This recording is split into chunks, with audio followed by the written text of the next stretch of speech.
তো দেখো আমরা এখন পৌঁছে গেছি হরিদ্বারে।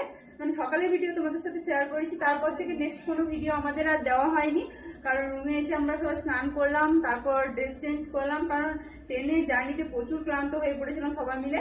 তো আমরা যে দুটো ভাড়া নিয়েছি, মানে হ্যাঁ, তো দেখো ওইটাই দেখতে থাকো এসে। তো এই দেখো এই রুমটা আমরা মানে এই রুমটাতে আমরা আছি, পাশের একটা রুম আর একটা নিয়েছি, আর এই একটা রুম নিয়েছি। এটাতে ডবল বেড আছে, এখানে 4 জন থাকা হবে।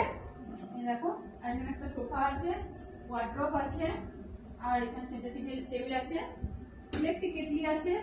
চলো, তো এই দেখো এই আর একটা রুম আমরা নিয়েছি, এইটাতে আমি আর ও থাকবো, এটাতে বাবা মা বুনি আর মানে মঙ্গল কাকু থাকবে। আর এখন আমরা চলে যাচ্ছি মা মনসা মন্দির।